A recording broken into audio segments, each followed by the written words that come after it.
नमस्कार मैं रंजन प्रसाद आमी यार पूर्ववर्ती भिडिओटित दशम श्रेणीर साधारण गणितर अष्टम अध्याय त्रिकोणमितिर आरम्भणि करिसिलो। आमी ताते त्रिकोणमितीय अनुपातबिलाकर लगत चिनाकी होइसिलो। जे त्रिकोणमितीय अनुपात 6टा आसिले हे अनुपात 6टार लगत आमी चिनाकी होइसिलो एनेके जे sin theta equals p by h, cos theta equals b by h, tan theta equals p by b और पिछर तीनिटा बाकी तीनिटा ए प्रथम तीनिटा तार माने sin cos और tan थीटार प्रतिक्रम बा अनुन्नक आसिले कि आसिले sin थीटार अनुन्नकটো आसिले cosec थीटा तो cosec थीटा इक्वल्स आसिले h by p, cos थीटार अनुन्नकটো आसिले sec theta equals h by b और tan थीटार अनुन्नकটো आसिले cot theta equals b by p। आमी এই ছটা অনুপাতৰ লগত চিনাকি হৈছিলো।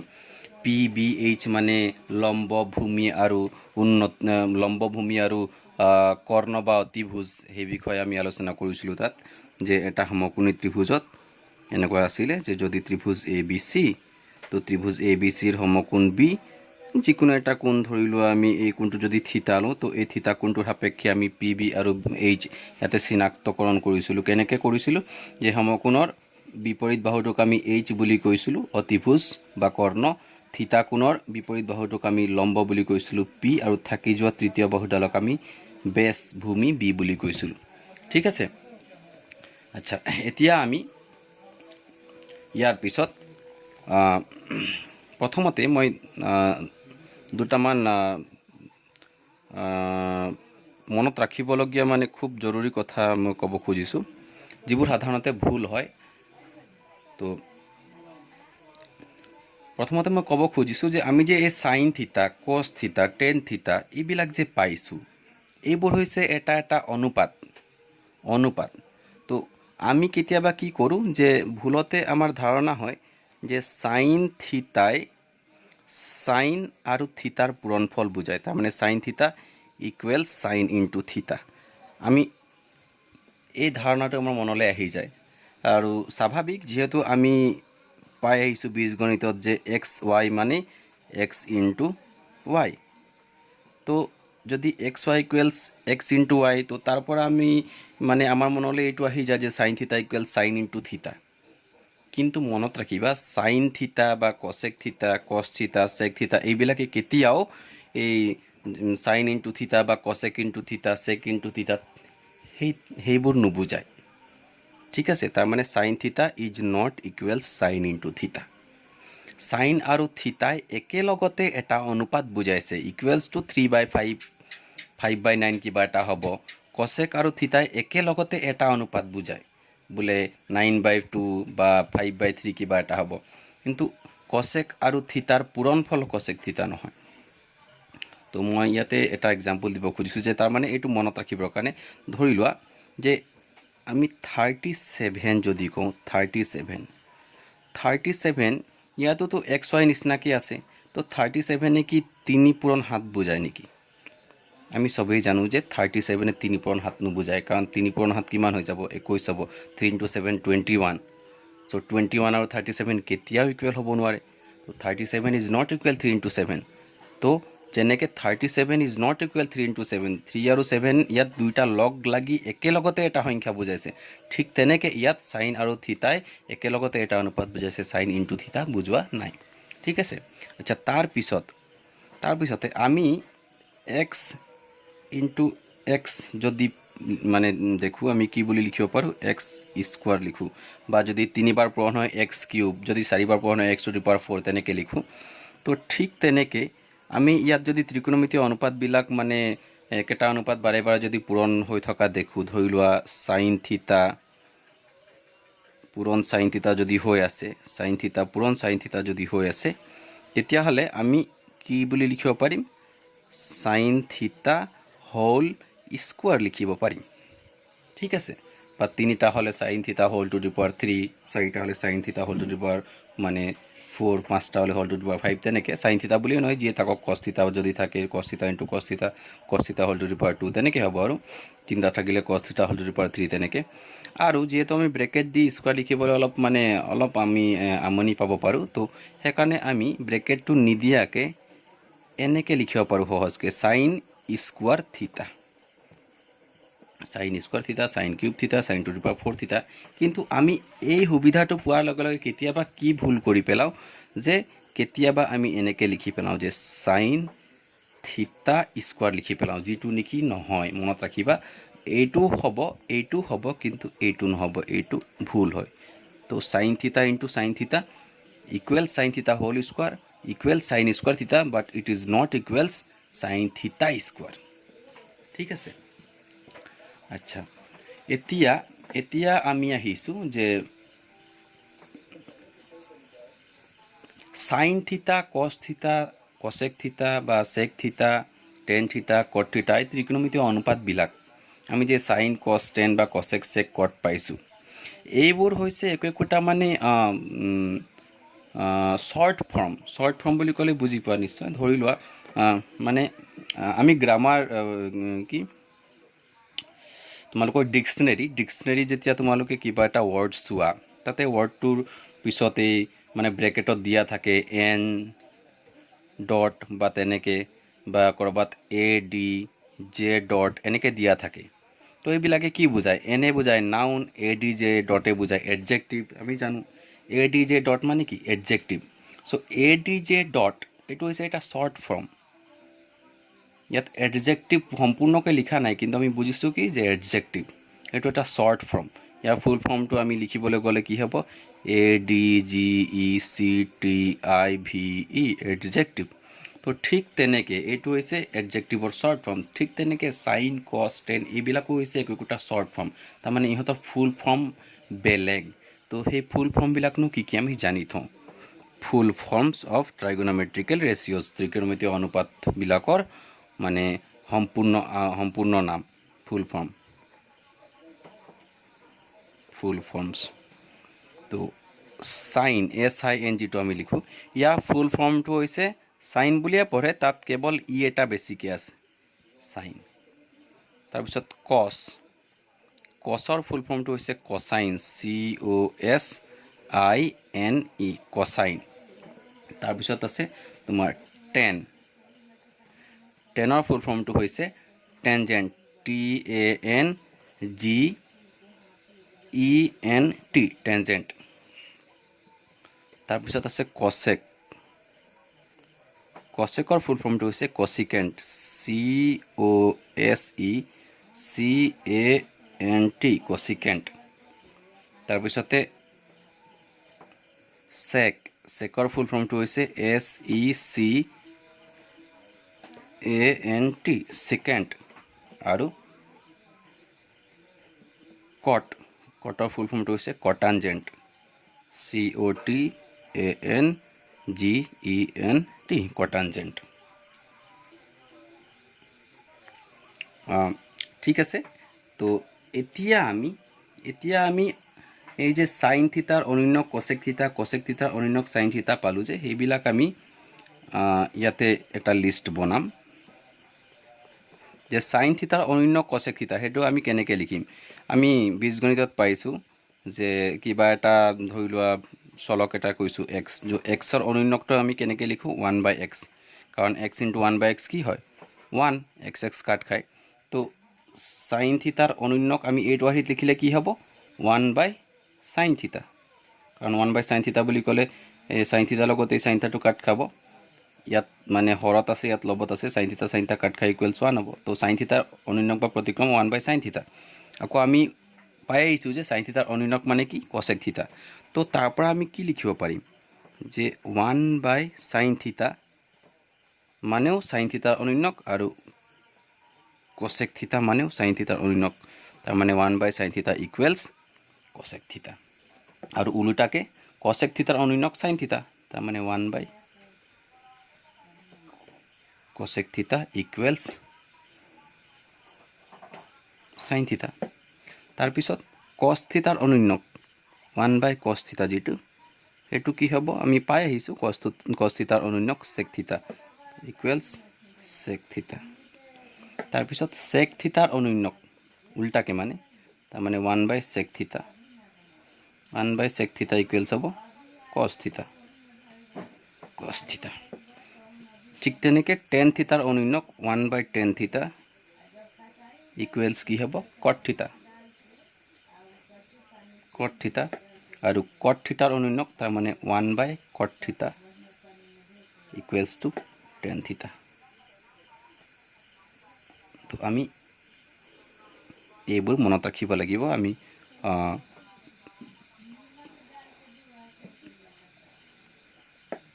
অনুশীলনৰ যেতিয়া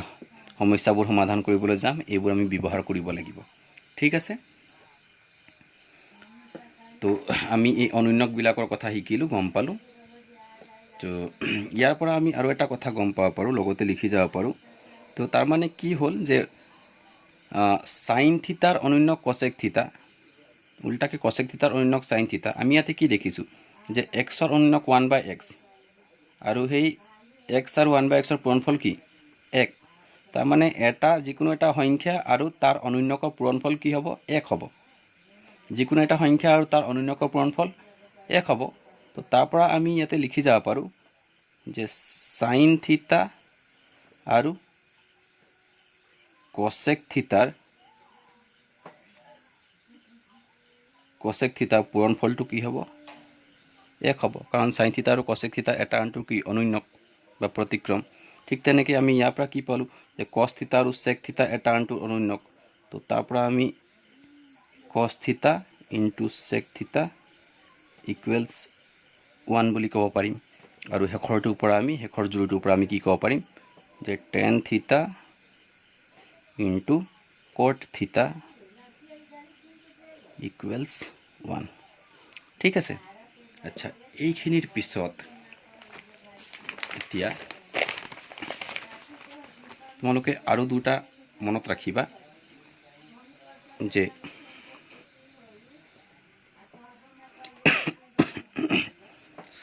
sin theta divided by cos theta equals tan থিতা কাৰণ চোৱা sin theta divided by cos theta sin থিতা মানে কি আছিল p/h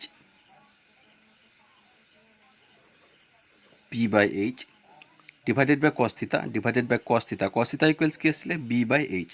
আমি যদি কৰো দুটা ভগ্নাংশ হৰণ হলে কি হয় প্ৰথম ভগ্নাংশটো লিখি প্ৰথম ভগ্নাংশটো লিখাৰ পিছত পূৰণ চিহ্ন দি তলৰ ভগ্নাংশটো হৰত যেটো ভগ্নাংশ আছে হেতু কি কৰা আমি উল্টা কৰি দিও তাৰ মানে লবটো হৰটো লবটো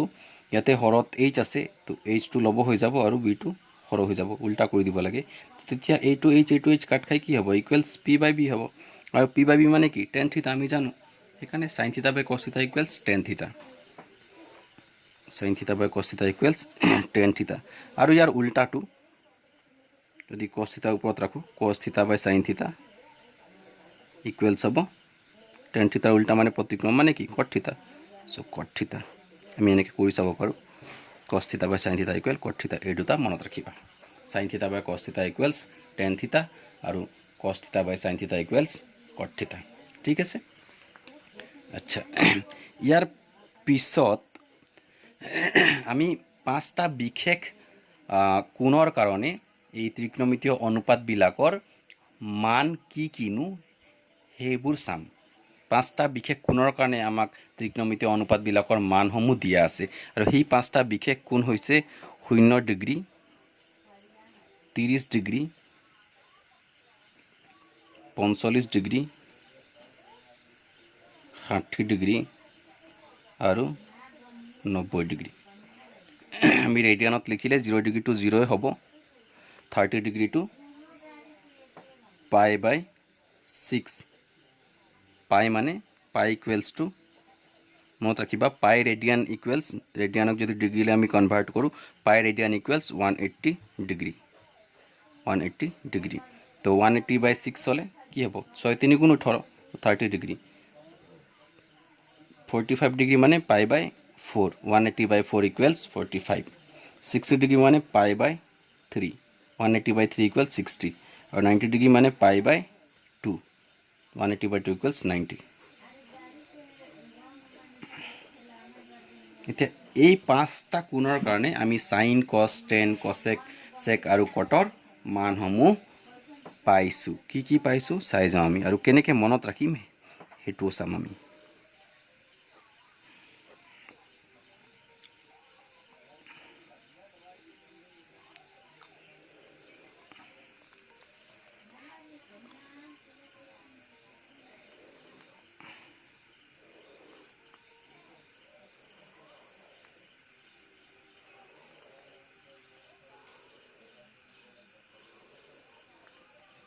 প্ৰথমতে আমি সাইন কস আৰু টেনৰ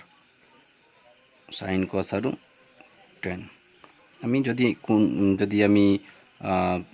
এংগলটো থিতা বুলি লওঁ তো সাইন থিতা কস থিতা টেন থিতা মানে ভ্যালুবিলাক কি হ'ব যেতিয়া থিতা ইকুৱেলছ 0 ডিগ্ৰী হ'ব তো থিতা ইকুৱেলছ যেতিয়া 0 ডিগ্ৰী আৰু 30 ডিগ্ৰী 45 ডিগ্ৰী 60 ডিগ্ৰী 90 ডিগ্ৰী হ'ব তেতিয়া সাইন থিতা কি হ'ব কস থিতা কি হ'ব টেন থিতা কি হ'ব আমি চাম প্ৰথমতে সাইনৰ মানবিলাক আমি মনত ৰাখিব লাগিব সাইনৰ মানবিলাক সদায় মনত ৰাখিবা যে সাইনৰ মানবিলাক কি হয় শূন্যৰ পৰা বাঢ়ি 1 হয়গে 0 পৰা ষ্টাৰ্ট হৈ লাষ্টত 1 হৈ যায় শূন্যৰ পৰা 1 লৈ বাঢ়ি যায় আৰু কেনেকৈ বাঢ়ি যায় অলপ ভালকৈ চাবা মনত ৰাখিব লাগিব sine 0 degree 0 30 degree to half হয় 1/2 45 ডিগ্ৰী টু হয় 1/√2 1/√2 60 ডিগ্ৰী টু হয় √3/2 √3/2 আৰু 90 ডিগ্ৰী টু হয় 1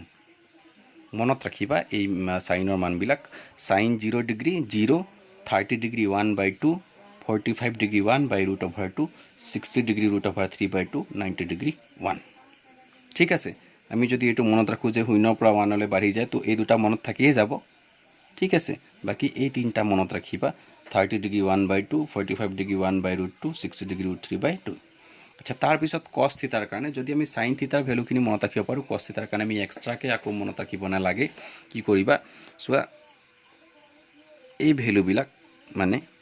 এনেকৈ আছে 0 30 45 60 90 তো 45 ৰাইট সাইডে দুটা আছে লেফট সাইডে দুটা আছে ঘৰ 45 টু মিডলত আছে তো 45 টুক সেন্টাৰ কৰি আমি কি কৰিম এটো সম্পূৰ্ণ এপাক ঘূৰাই এনেকৈ পেলাই দিম ইয়াত বুজি পাইছা ইয়াক সম্পূৰ্ণ এপাক ঘূৰাই ইয়াত পেলাই দিম তো পেলাই দিলে যেটো সেন্টাৰত আছে কেন্দ্ৰত আছে 45 ডিগ্ৰী টু হি ঘূৰি নিজৰ জায়গাতে থাকি যাব তাৰ মানে 1/√2 টু 1/√2 জায়গাতে থাকি যাব তাৰ পিছতে কি হ'ব এই 1 টু কত আহিছে ঘূৰি আহি ইয়াত পৰিছে এই √3 টু আহিল ইয়াত পৰিছে ঠিক আছে ঠিক তেনেকৈ এই ফালৰ পৰা যদি চাও এই 0 টু গইল ইয়াত থুমাইছে ঠিক আছে এই 1/2 টু গইল ইয়াত থুমাইছে হল তাৰ মানে তেতিয়া কি হৈ যাব cos 0 ডিগ্ৰীৰ কাৰণে কি হ'ব a2 ইয়ালে গুছি আহিব cos 0 ডিগ্ৰী 1 cos 30 ডিগ্ৰী কাৰণে a2 ইয়ালে গুছি আহিব √3/2 আৰু cos 45 ডিগ্ৰী ইটো জায়গাতে থাকি গৈছে এনেকৈ ঘূৰি জায়গাতে থাকি গৈছে তো 1/√2 আৰু cos 60 ডিগ্ৰী কি হ'ব 60 ডিগ্ৰী a2 ইয়ালে গুছি আহিছে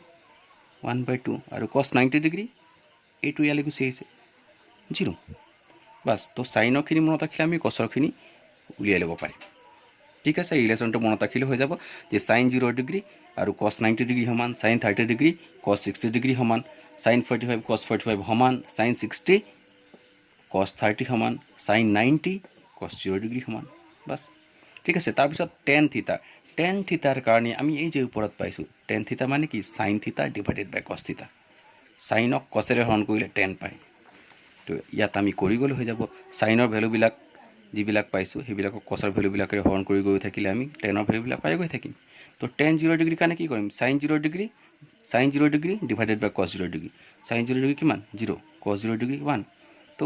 sin থিতা বাই cos থিতা তাৰ মানে 0 ডিগ্ৰী কাৰণে কি হ'ব 0/1 কি হ'ব শূন্যক একেৰে হৰণ কৰিলে কি হ'ব শূন্যক যিকোনো সংখ্যাৰে একেৰে বুলি নহয় যিকোনো সংখ্যাৰে হৰণ কৰিলে কি হ'ব শূন্য হ'ব তো tan 0 ডিগ্ৰী 0 আচ্ছা 1/2 ডিভাইডেড বাই √3/2 tan 30 কাৰণে কি কৰিব লাগিব sin 30 divided by cos 30 sin 30 1/2 cos 30 √3/2 so 1/2 divided by √3/2 কৰিলে কি হ'ব আমি ইয়াতে পাইছো যে দুটা ভগ্নাংশ হৰণ কৰিলে কি হয় প্ৰথম ভগ্নাংশটো ওপৰত ভগ্নাংশটো লিখি তল ভগ্নাংশটো উল্টা কৰি দিয়ে তো তেনেকৈ কৰিলে কি হ'ব 1/2 2 আৰু ইনটু দি কি কৰিম আমি √3/2 টো উল্টা কৰি দিম তাৰমানে 2 টো ওপৰত উঠি যাব √3 টো তলত আহিব এটা 2 টো ওপৰত উঠিলে এইটো কাট খাই যাব তলত থাকি যাব এই √3 টো ওপৰত 1 তাৰমানে কি হ'ব 1/√3 আচ্ছা tan 45 ৰ কাৰণে কি হ'ব sin 45 divided by cos 45 sin 45 1/√2 cos 45 1/√2 দুইটা একে সংখ্যা তো একেটা সংখ্যা হৰণ কৰিলে কি হ'ব x divided by x equal to কি হ'ব 1 ঠিক তেনেকৈ tan 60 ডিগ্ৰীৰ কাৰণে কি হ'ব sin 60 ডিভাইডেড বাই cos 60 তো একে √3/2 ওপৰত আছে পূৰণ দি আমি কি কৰিম এইটো উল্টা কৰিম 2 টো ওপৰত যাব 1 টো তলত আহিব 2 টো ওপৰত গ'লে 2 কাট খাব তলত 1 থাকি যাব তলত 1 থাকিলে আমি তলত 1 নিলিখো তো হৈ যাব কি অকল √3 আৰু tan 90 ডিগ্ৰীৰ কাৰণে কি হ'ব sin 90 degree divided by cos 90 degree sin 90 degree 1 cos 90 degree 0 তো 1/0 কি হ'ব 1/0 তো 1/0 কি হ'ব শূন্যৰে যিকোনো সংখ্যাকে অকল এক বুলিয়ে নহয় যিকোনো সংখ্যাকে হৰণ কৰিব নোৱাৰি কেলে নোৱাৰি যে শূন্যৰ লগত কিবা এটা সংখ্যা পূৰণ কৰি এক পালেহে হৰণ কৰিব পাৰিম শূন্যৰ লগত তুমি যিয়ে পূৰণ নকৰা লাগিলে 1 2 বা তুমি যিমান ডাঙৰ সংখ্যা এটা পূৰণ কৰি নোলোৱা লাগিলে 0 × 1 লাখ 0 × 1000 0 × 10 লাখ 0 লগত যিমান ডাঙৰ সংখ্যা পূৰণ নকৰা কি হ'ব ইকুৱেলছ টু 0 হ'ব তো কোনো জনমত আমি 1 নাপাওঁ শূন্যৰ লগত কিবা এটা পূৰণ কৰি তাৰমানে শূন্যৰে 1 আমি হৰণ কৰিব নোৱাৰোঁ 1 বুলিয়ে নহয় যিকোনো সংখ্যাকে শূন্যৰে হৰণ কৰিব পাৰি তাৰমানে 1/0 বুলি ক'লে তেনেকুৱা কোনো সংখ্যা নাই কোনো বাস্তৱ সংখ্যা নাই ঠিক আছে তাৰমানে এনেকুৱা কোনো সংখ্যা সংজ্ঞাবদ্ধ নাই সংজ্ঞাবদ্ধ নহয় সেইকাৰণে আমি ইয়াত কি লিখিম যে সংজ্ঞাবদ্ধ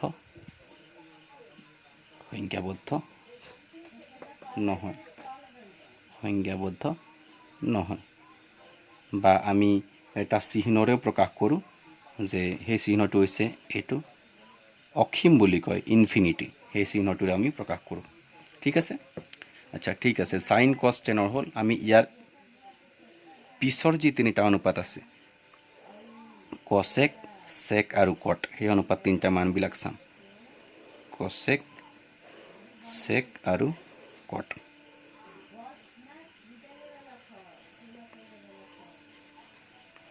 sec theta আৰু cot theta তো cosec theta sec theta cot theta কাৰণে আমি এক্সট্ৰাকৈ আকৌ মনত ৰাখিব নালাগে একো আমি অলৰেডি শিকি আহিছোঁ জানি আহিছোঁ যে cosec theta হৈছে sin theta প্ৰতিক্ৰম তো sin theta ৰ মানবিলাকৰ প্ৰতিক্ৰম লৈ দিলে হৈ যাব প্ৰতিক্ৰম কেনেকৈ লয় উল্টা কৰি দিব লাগে উল্টা কৰি দিয়া মানে কি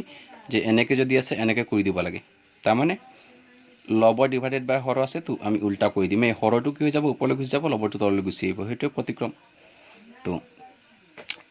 cosec 0 ডিগ্ৰীৰ কাৰণে কি হ'ব যেহেতু cosec টো সাইনৰ প্ৰতিক্ৰম তো cosec 0 ডিগ্ৰীৰ কাৰণে কি হ'ব sin 0 ডিগ্ৰী যিটো ভ্যালু আছে উল্টা কৰি দিম sin 0 ডিগ্ৰী কি আছে ইয়াতে আমি কি দেখিছোঁ 0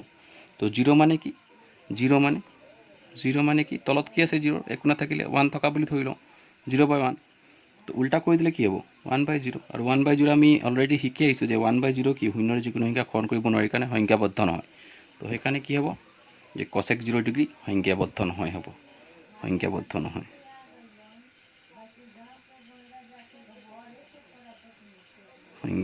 নহয় বা আমি এই চিহ্নটো ব্যৱহাৰ কৰিব পাৰোঁ ইনফিনিটি বা অসীম এই চিহ্নটো ব্যৱহাৰ কৰিব পাৰোঁ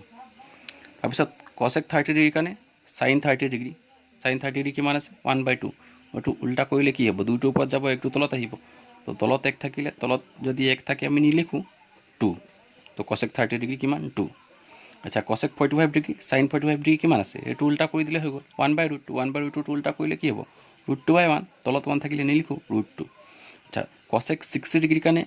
sin 60 ডিগ্ৰী কি আছে √3/2 উল্টা কৰি দিলে যদি প্ৰতিক্ৰম লৈ দিওঁ 2/√3 বাস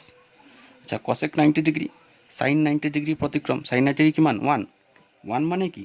তলত কি আছে তলত একো নাই মানে 1 আছে তো প্ৰতিক্ৰম কৰিলে উল্টা কৰিলে